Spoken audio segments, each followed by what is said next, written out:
Hello दोस्तों, सभी को नमस्ते प्रणाम। मैं आपकी सिस्टर बिंदु मौर्य स्वागत करती हूं अपने यूट्यूब एवं फेसबुक पेज पे आप सभी दर्शकों का। तो आज मैं एक छोटा सा और बहुत ही प्यारा, बहुत ही दर्द भरा गीत लेके आई हूं आप लोगों के बीच में। उम्मीद करती हूं कि ये गीत आप सभी को पसंद आएगा। और यदि गीत पसंद आया तो आप सभी भाइयों से रिक्वेस्ट है मेरा कि प्लीज़ लाइक कमेंट के साथ साथ आप लोग शेयर किया करिए। शेयर नहीं करते हैं आप लोग तो हमें बहुत कष्ट होता है। बेटी दिहली काढ़ी के करे जवा हो, अब का दहेजवा ले बसमधी।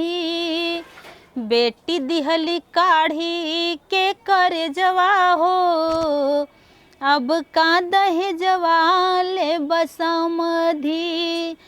पेट काट पढ़ावाली कॉलेजवा हो, पेट काट पढ़ावाली कॉलेजवा हो, अब का दहेजवा ले बसमधी। बेटी दिहली काढ़ी के करे जवा हो, अब का दहेजवा ले बसमधी। बेटी दिहली काढ़ी के करे जवा हो, अब का दहेजवा ले बसमधी। पोसल पिजड़वा के सुगनवा हो, दे दिहल पिजड़ा के सुगनवा हो, अब का दहेजवा ले बसमधी।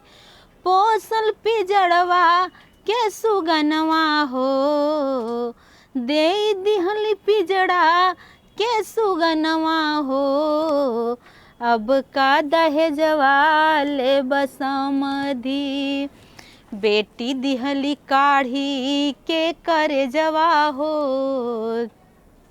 अब का दहेजवा ले बसमधी।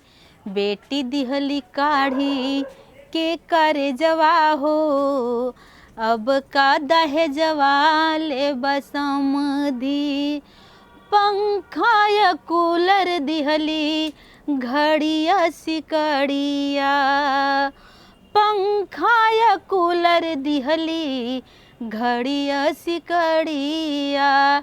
दे दिहली बेडा गोदर जवा हो, दे दिहली बेडा गोदर जवा हो, अब का दहेजवा ले बसमधी। दे दिहली बेडा गोदर जवा हो, अब का दहेजवा ले बसमधी। सोचत नि पड़ी तो हर पैया हो। एक बेटी के पिता का ये शब्द है।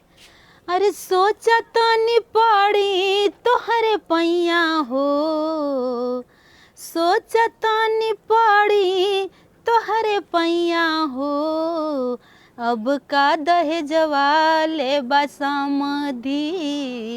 बेटी दिहली काढ़ी के करे जवा हो। बेटी अपने पापा के जिगर का टुकड़ा होती है। बेटी दिहली काढ़ी के करे जवा हो, अब का दहेजवा ले बसमधी। बेटी दिहली काढ़ी के करे जवा हो, अब का दहेजवा ले बसमधी।